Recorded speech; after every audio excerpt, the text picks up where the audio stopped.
terkait dengan keinginan Ketua Umum PDI Perjuangan Megawati Soekarnoputri untuk menjadi amicus curiae atau sahabat pengadilan di Mahkamah Konstitusi dan kesimpulan yang diajukan setiap pihak, terutama dalam hal ini dari tim hukum calon presiden ke Mahkamah Konstitusi. Kita akan diskusikan bersama dengan dosen Fakultas Hukum Hamid Awaludin. Pak Hamid, selamat sore Pak. Selamat sore, apa kabar? Terima kasih sebelumnya sudah hadir bersama kami. Alhamdulillah sehat selalu untuk Anda juga dan kita semua.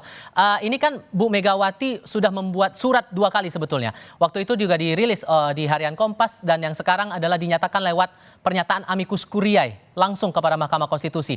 Dari penilaian Anda, hal apa sebetulnya yang mau ditunjukkan oleh Megawati ini? Pertama, kita harus pertanyakan dulu. Status Ibu Mega itu legitimate atau tidak? Ya, yang pasti secara hukum Megawati Soekarnoputri punya hak mengajukan amicus curiae. Pertanyaannya adalah apa legitimasinya? Ada 2 menurut saya. Pertama, dalam hal penegakan demokrasi, perjuangan mempertahankan demokrasi, Ibu Mega the champion di bidang ini di negeri kita. Berjuang sejak zaman Orde Lama, kemudian berjuang reformasi, dan sampai sekarang. Berarti ada legitimasi, ada jejak yang dimiliki. Yang kedua, yang dipersoalkan dengan amicus curiae ini adalah proses pemilihan presiden 2024. Lagi-lagi Megawati memiliki legitimasi yang sangat kuat di sini. Kenapa? Ingat sejarahnya. Pada tahun 2024, beliau itu masih presiden, incumbent. Pemilihan presiden dilakukan. Pertama kali pemilihan langsung. Ibu Mega punya jejak tidak pernah mengintervensi, tidak pernah cawe-cawe, dan tidak pernah mau mengatur pemilihan presiden 2024. Sehingga dia memiliki legitimasi moral berbicara tentang proses pemilu yang bersih. Nah, dengan rentetan kejadian masa lalu yang berkaitan dengan Ibu Mega, menurut saya Megawati Soekarnoputri memiliki legitimasi moral yang sangat kuat dan sebaiknya didengar oleh hakim MK. Karena tidak ada personal interestnya. Dia buktikan di masa lalu pada tahun 2024. Tidak ada. Oke, ada legitimasi moral. Sorry saya potong di situ Pak. Ada legitimasi moral di situ, tapi apakah ini bisa mempengaruhi nanti keputusan MK nantinya? Nah, apakah bisa mempengaruhi atau tidak, kita serahkan kepada hakim Mahkamah Konstitusi.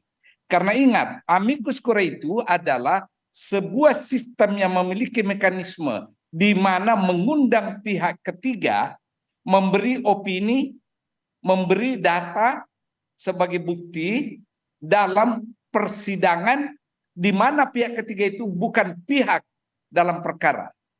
Jadi secara hukum itu terbuka peluangnya. Secara hukum, siapapun. Nah, Megawati kuat karena ada legitimasi moralnya dengan jejak masa lalu yang begitu kuat di bidang ini. Kalau Hamid Awaludin mungkin belum tentu. Ya kan?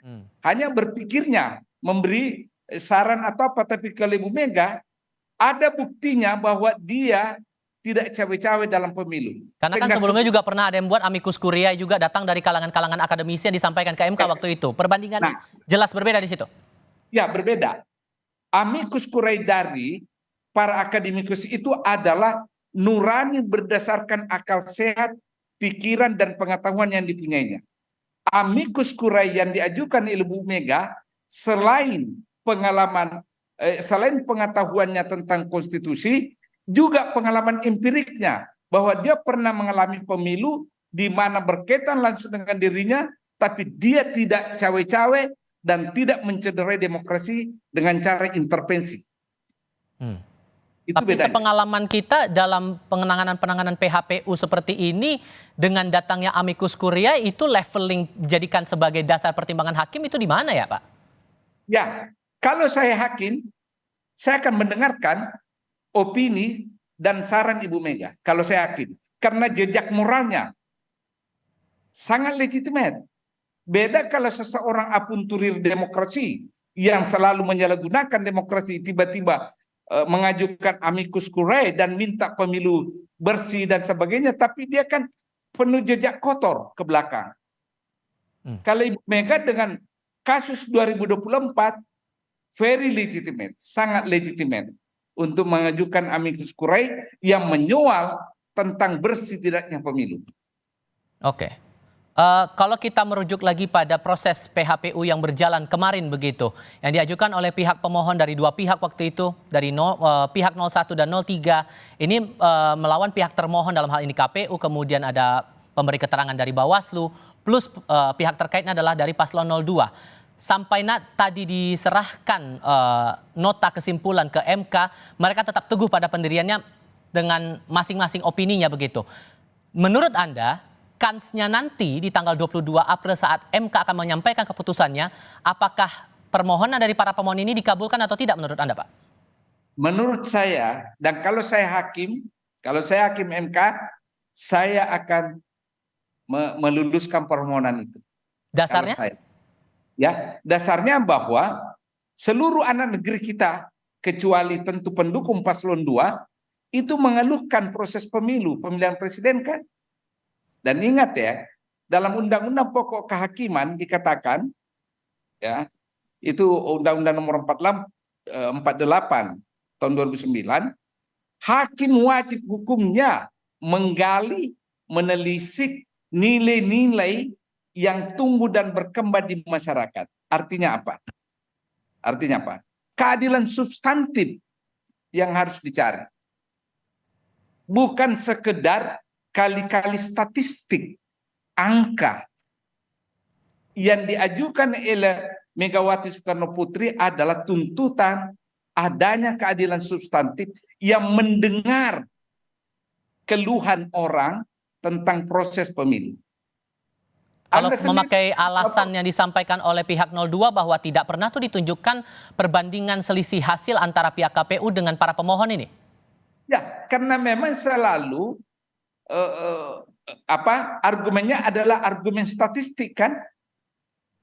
Iya kan? Yang didasarkan dari aturan dari undang-undang juga begitu, Pak? Oh, jangan. Ada presiden hukum tahun 2008. Disitulah munculnya istilah TMC kan? TMS. Terstruktur, TSM, sistematik dan masif. Ada beberapa pemilihan kepala daerah dibatalkan dan pemilu ulang. Jadi ada presiden hukum di sini. Itu dimulai tahun 2008. Jadi tidak benar bahwa MK tidak boleh mengadili proses pemilu, tapi hasil pemilu, hasil perhitungan. Itu tidak benar. Ada presiden hukumnya. Kalau kemudian permintaan mereka meminta sampai pemilu ulang, masih mungkin tidak meminta pemilu ulang itu? Ya, sekali lagi Bu, saya tidak mau mengada-ada, mengintervensi, biarkan Mahkamah Konstitusi memutuskan.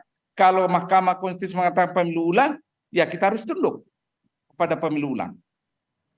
Kalau Mahkamah Konstitusi memutuskan lain, ya kita juga tunduk. Kita serahkan kepada para hakim yang terdiri atas 8 orang berjubah hitam. Hanya 8, bukan 9 ya. Karena satu lagi juga dilarang untuk ikut terlibat dalam PHPU ini ya Pak ya? Ya. Oke. Maka pesan apa? Singkat saja Pak. Pesan apa yang ingin Anda sampaikan kepada para hakim ini untuk putusannya nanti tanggal 22? Saya hanya mau menyetir pesannya Ibu Mega. Ya. Kembalikan kepercayaan publik terhadap MK dengan menyetir habis gelap terbitlah terang. Harapan kita semua dan Oke, kita akan tunggu nanti di tanggal 22 April saat para hakim ini akan menyampaikan keputusannya. Pak Hamid Awaludin, terima kasih banyak sudah berbagi perspektif bersama kami kali ini. Sehat selalu untuk Anda Pak, selamat sore. Terima kasih.